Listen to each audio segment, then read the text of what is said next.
வணக்கம். மாறா புன்னகையோடும் தீரா உற்சாகத்தோடும் ஆல்டிஸ் அட்டையாளத்தை உங்களை வரவேற்கிறேன். இன்றைக்கி வீடியோ நான் அறிமுகப்படுத்த வர புத்தகம் அப்பூதி. ஸோ ஆயுதம் மொழியன் அப்படிங்கிறவர் எழுதியிருக்காரு. அப்பூதி அப்படிங்கிறது பார்த்தோன்னா உருவம் இல்லாத அருவம் இல்லாத அப்படிங்கிற ஒரு மீனிங்கை அவரே சொல்லியிருக்காரு. ஸோ இது வந்து ஒரு கதை தொகுப்பு. ஆயுத மொழியன் அப்படிங்கிறது அவருடைய ஒரு புனைப்பெயர் தான். அவருடைய ஒரிஜினல் பேர் அப்படிங்கிறது சிவகுமார். புதுக்கோட்டையை சார்ந்தவர். சின்ன பையன் தான். இப்போ தான் வந்துட்டு அக்ரியில் பிஹெச்டி பண்ணிக்கிட்டு இருக்காரு. ஸோ என் வயசுக்காரர் தான் நினைக்கிறேன். ஸோ எல்லாம் ஒரு வயசுக்காரர்கள், சமகாலத்து எழுத்தாளர்கள் அப்படின்னு சொல்லலாம். இது வந்து ஒரு கதை தொகுப்பு. இந்த புத்தகத்தை பொறுத்தவரைக்கும் இது கதை தொகுப்பு. இது ஒரு சிறுகதைனோ நாவல் அல்லது ஒரு பயங்கரமான இலக்கியம் அப்படி வகைப்படுத்த முடியாது. இது ஒரு கதை தொகுப்பு. ஒரு 10-12 கதைகள் இருக்குது. ஒவ்வொன்றும் ஒரு 5-6 பக்கங்கள். எத்தனை கதைகள்னு அப்படியே பார்த்துடலாம். ஒரு 13 கதைகள் இருக்குது. 13 கதைகள். இந்த கதைகள் எல்லாமே ஒரு 5-6 பக்கம், அவ்வளோதான். வாசிக்க ரொம்ப எளிமையான கதைகள். இந்த கதைகளை பொறுத்தவரை ஒரு சுவாரஸ்யமான விஷயம் என்ன அப்படின்னு பார்த்தோன்னா, இதை 2 பாகமாக பிரிச்சிருக்காரு. இந்த கதை தொகுப்பு 2 பாகமாக. முதல்ல ஒரு 8 கதையை பார்த்தோன்னா, ஏதோ ஒரு காலத்தில் ஏதோ ஒரு நிலத்தில் நடப்பவை அப்படின்னு ஒரு பாகமாக பிரிச்சிட்டார். ஒரு 8 கதை. ஏன்னா இந்த 8 கதையுமே எதிர்காலத்தில் நடக்கிற மாதிரி, இன்னிலேருந்து ஒரு 2000 வருஷம் தள்ளி கதை நடந்தால் எப்படி இருக்கும் அப்படிங்கிற மாதிரி ஒரு கதை களத்தை எழுதியிருக்காரு. அதற்கு பிறகு கடைசி 5 கதைகள் பார்த்தோன்னா சமகாலத்தில் நடக்கக்கூடியவை. ஸோ இந்த கடைசி 5 கதைகள் இதை பற்றி அப்புறம் சொல்கிறேன். ஸோ முதல்ல இந்த எதிர்காலத்து கதைகளை பார்த்தலாம். இதெல்லாம் படிக்கும்போது நல்ல ஒரு சயின்ஸ் ஃபிக்ஷன் ஸ்டோரி படித்த மாதிரி இருக்கும். நல்லா ஜாலியாக இருக்கும். 5-6 பக்கம் தான். பட் இதில் முதல் கதை அதை எடுத்து நான் வாசிக்கிறேன். வாசித்த உடனே பிரபஞ்ச காதல் டைட்டில் வாசிக்கும்போது எனக்கு கொஞ்சம் அது இதைத்தான் வாசிக்கிறோமா அப்படிங்கிற மாதிரி ஆயிடுச்சு. ஏன்னா ரொம்ப சிம்பிளான பிளாட்டு. ஒரு 2 லவ்வர்ஸு, ஒரு ஜாதி பாகுபாடு நிகழ்ச்சி. அப்படி ஒரு ஜாதி விட்டு ஜாதி கல்யாணம்னா எவ்வளோ சிக்கல்கள் இருக்குது. அதையே அப்படியே ஒரு 2000 வருஷத்துக்கு அப்புறம் தள்ளி பூமியில் இருக்கக்கூடிய ஒரு ஆள், வேறு கிரகத்தில் ஒரு காதல், வேற ஒரு ஆள். ஸோ இங்கே தான் இங்கே போய் குடியேறினவங்க அந்த மனிதன் இங்கே வந்து லவ் பண்ணுறான். அப்போ அவனை வந்து ஏற்றுக்க மாட்டேங்கிறான். ஏன்னா பூமியில் உள்ளவங்களாம் நாங்கள் தான் ஒரிஜினல் மனுஷன், நீங்கள் போய் குடியேறினவங்க வேறு கிரகத்தில், ஸோ நீங்கள் எங்களோட கொஞ்சம் இலக்காரம் தான் அப்படிங்கிற மாதிரி நினைக்கிறாங்க. ஸோ எல்லாரும் மனுஷன் தான். ஆனால் பூமியில் இருக்கவன் அவன் தன்னை ஒரு பெரிய ஆள் நினச்சிக்கிறானா. பெரிய ஆள்றா, நீ ஏதோ பிழைக்க போனவன் வேறு கிரகத்துக்கு, அங்கேருந்து இங்கே வந்து லவ் பண்ணிக்கிட்டு இருக்க அப்படின்னா அவங்கள மட்டப்படுத்தி நினைக்கக்கூடிய ஸ்டேட்டஸுக்கு நம்ம போயிட்டோம். ஸோ அப்படியான ஒரு கதைக்களம். அதாவது ஜாதி பாகுபாடின் ஜாதிய வேறுபாடுகளோட ஒரு அட்வான்ஸ்டு வெர்ஷன். மேபி 2000 வருஷத்துக்கு பிறகான ஒரு அட்வான்ஸ்டு வெர்ஷன் அந்த மாதிரி கதைக்கலாம். ஸோ ஆனால் கதை படிக்கும்போது எனக்கு எப்படி இருந்துச்சுன்னா ரொம்ப சிம்பிளாக இருந்துச்சு. என்ன வேறு கிரகத்தை இங்கே லவ் பண்ணுறான், நம்ம ஆளை எதிர்க்கிறாங்க, அவன் 2 துப்பாக்கி எடுத்து சுடுறான், இவன் 2 துப்பாக்கி எடுத்து சுடுறான், லவர்ஸ் தப்பிச்சு போகிறாங்க, அவ்வளோதானே கதை அப்படிங்கிற மாதிரி இருந்துச்சு. ஏன்னா இது நம்ம அந்த சின்ன பிள்ளைலாம் டிவியில் பார்த்துருப்போம். நிறையா படங்கள் பைக்கை பறக்கிற மாதிரி பார்த்துருப்போம். ஸோ அந்த மாதிரி திரைப்பட வடிவத்தில் பார்த்ததை கொஞ்சம் ஒரு லவ் ஸ்டோரியாக எழுதுனா எப்படி இருக்கும் அப்படிங்கிற மாதிரி இருந்துச்சு. வாசிக்க விறுவிறுப்பாக இருந்துச்சு. பட்டு இதுதான் கதையா, இது எப்படி இந்த மாதிரி கதை அடுத்த 13 இருக்க போதா, இதை உட்காந்து படிக்க போகிறோமா அப்படின்னு ஒரு செகண்ட் தோணுச்சு. ஏன்னா ஒரு என்ன ஒன்று நல்ல ஒரு 100 பக்கத்துக்கு இதை படிச்சிருந்தாலும் சப்புன்னு போயிருக்கும். ஒரு 5 பக்கங்கிறதுனா பெரிய லெவலில் ஒன்றும் தோணலை. சரி 5 பக்கம் படித்தான் போதும் ஒரு மாதிரி அப்படின்னு அடுத்த கதைக்கு போயாச்சு. நிரம்பிய கொலைகள் அப்படின்னு சொல்லிட்டு அது இன்ட்ரெஸ்டாக இருந்துச்சு. பட் ரொம்ப இம்ப்ரெஸ் பண்ணல. அப்புறம் போக போக போக அடுத்தடுத்த கதைகளை படிக்கும்போது ஆகா, ஒரு சயின்ஸ் ஃபிக்ஷன் நல்லா இன்ட்ரெஸ்ட்டாக எழுதியிருக்காரு. ரொம்ப போட்டு டீப்பாகவும் போல், ரொம்ப மேலோட்டமாகவும் இல்லை. ஒரு 5 பக்கத்தில் நல்லா அருமையாக எழுதியிருக்காரு அப்படின்னு. குறிப்பாக இந்த முதல் 8 கதைகளில் ஸ்போர்ட்ஸை வச்சு ஒரு கதை எழுதியிருக்காரு. எனக்கு அதை படித்தோன்னே ரொம்ப இம்ப்ரெஸ் ஆகிடுச்சு. அப்படின்னு. ஏன்னா நம்ம டோட்டலி 2000 வருஷம் அட்வான்ஸாக போயாச்சு. அந்த கதைகளில் போய்கிட்டு இருக்கோம். திடீர்னு சமகாலத்துக்குள்ளே ஒரு ஸ்போர்ட்ஸை கொண்டு வந்து அங்கே வைக்கும்போது இதை எப்படி எழுதியிருக்காரு அப்படிங்கிற மாதிரி இருந்துச்சு.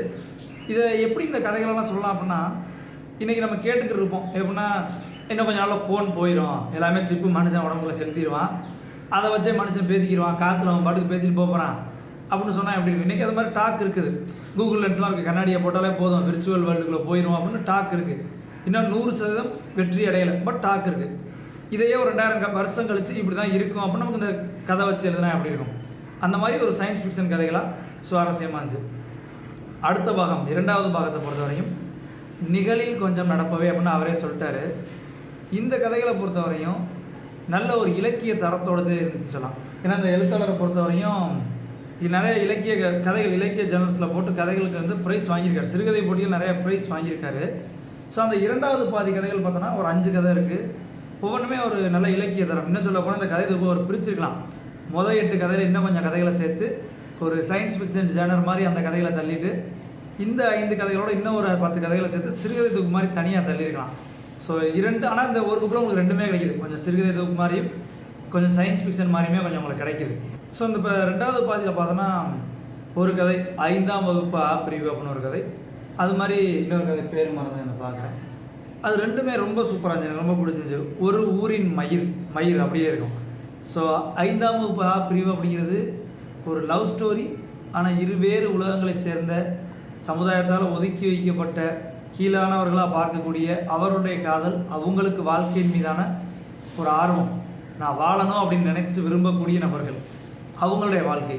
அந்த கதை 5ஆம் வகுப்பு ஆ பிரிவு நல்லா இருந்துச்சு. அடுத்து வந்து இந்த ஒரு ஊரின் மயிர் பார்த்தோன்னா ஒரு சமூக சூழ்நிலையை மையமாச்சு, அதுலேருந்து ஒரு புரட்சிகரமான முடிவெடுத்து வர்ற மாதிரி அதுவும் சூப்பராக இருந்துச்சு. இந்த முதல் பாதி சொன்ன பார்த்தீங்கன்னா ஒரு 2000 வருஷத்துக்கு அப்பால் உள்ள மாதிரி. ஸோ அதில் பார்த்தீங்கன்னா ஒரு 2 கதை ரொம்ப சூப்பர் இல்லை, அது கொஞ்சம் எனக்கு வார்த்தைகள் படிக்கும்போது டைட்டிலே கொஞ்சம் வித்தியாசமாக இருக்கும். ஒன்று வந்து ஐ லவ் யூ, இது ஒரு காமன் டைட்டில் தான், பட் இதில் வந்து ஒரு குறிப்பிட்ட வரிகள் ரொம்ப சூப்பராக இருந்துச்சு. இல்லைனா 2000 வருஷத்துக்கு அப்புறம் கதையை இமேஜின் பண்ணிட்டாரு, இருந்தாலும் ஒரு காதலி பேசிக்கிட்டா எப்படி இருக்கு காட்சி, அதே தான். ஏன்னா நீங்கள் ஒரு பொண்ணை பார்க்குறீங்க, விரும்பி அந்த பொண்ணோட பேசணும்னு நினச்சிக்கிருக்கீங்க, பயங்கரமாக ஆர்வத்தில் இருக்கீங்க, அப்போ அந்த பொண்ணே உங்கள்கிட்ட தேடி வந்து பேசினா எப்படி இருக்கும், அந்த ஒரு செகண்ட் உங்களுக்குலாம் அப்படியே கரண்ட் ஷாக் அடித்த மாதிரி அப்படி ஒவ்வொரு முடியும் அப்படி குத்திட்டு நிற்கும். ஸோ அது ஒரு கூஸ்பம் மொமெண்ட்ஸ் அப்படின்னு சொல்லலாம். ஸோ அதை அழகாக எழுதியிருப்பார். அந்த நொடியில் அவனுக்கு இதய துடிப்புன்னு என்னென்னு கேட்டிருந்தா, டாக்டர்ஸ் வந்து அதை சயின்டிஃபிக்கலாக சொல்லுவாங்க, பட் அவனுக்கு அந்த நொடியில் இதய துடிப்பே இல்லை. எழுதிட்டு அவரே சொல்கிறார், இது என்ன ஒரு பையனும் பொண்ணும் பேசுகிற சாதாரண காதல் உரையாடல் தானே, இதில் என்ன இருக்குன்னு நீங்கள் நினைக்கலாம், பட் இதெல்லாம் அந்த ஹார்மோன்களோட கொதிப்பு அப்படின்னு. ஸோ அந்த வரிகள் ரொம்ப நல்லா இருந்துச்சு வாசிக்கும் போது, ஐ லவ் யூ அப்படிங்கிற கதையில். ஏன்னா நான் எப்போதுமே இந்த லவ்வை வந்து எப்படி இமேஜின் பண்ணி பார்ப்பேன்னா, ஹார்மோன்ஸ் பண்ணுற கலவரங்கள் அப்படின்னு. இந்த நம்ம பாட்டில் கூட இருக்கும், வசூல் ராஜா எம்பிபிஎஸ்ல காதல் எல்லாம் ஹார்மோன் செய்யும் கலவரம் அப்படிங்கிற மாதிரி. ஸோ அதை அழகாக எழுதியிருப்பார், ரொம்ப அழகாக இருக்கும் அந்த காட்சி.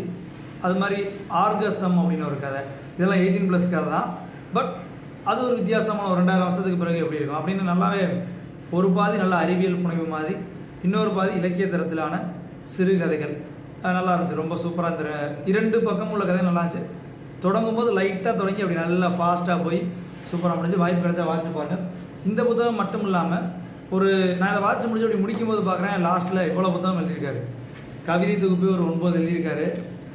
அடுத்து கதைகள் பார்த்தோன்னா ஒரு 4-5 கதைகள் எழுதியிருக்கு. கட்டுரை 1, கதைகள் 4 எழுதியிருக்காரு. ஸோ இந்த கதை படிக்கும்போது அடுத்து படிக்கணும், இன்னும் 1 படிச்சிட்டோம், இன்னும் மீதி 4 கதையை படித்து பார்க்கணும் அப்படிங்கிற மாதிரி ஒரு ஆர்வமாக இருந்துச்சு. இந்த புத்தகங்களை பொறுத்தவரையும் எழுத்தாளர் வந்து அவரே ஓனாக பப்ளிஷ் பண்ணுறாருன்னு நினைக்கிறேன். ஸோ வெப்சைட் போடுறேன், கீழே வெப்சைட் இருக்குது, notionpress.comல இருக்குது. அவருடைய ஐடி நம்பர் போட்டு notionpress.comல இருக்குது. ரொம்ப எளிமையான, நீங்கள் ரொம்ப ஸ்ட்ராங் லிட்ரேச்சர் ஏதோ தேடி போனீங்கன்னா ஏமாந்துருவீங்க, பட் எளிமையான சுவாரஸ்யமான கதைகள் ஜஸ்ட்டு வாசிக்கணும், அதுலேயும் அங்கே எங்கன்னா வாவ் மொமெண்ட்ஸ் இருக்கணும் அப்படின்லாம் பார்த்தீங்கன்னா கண்டிப்பாக அந்த வாவ் மொமெண்ட்ஸ் எக்கச்சக்கமாக இருக்குது.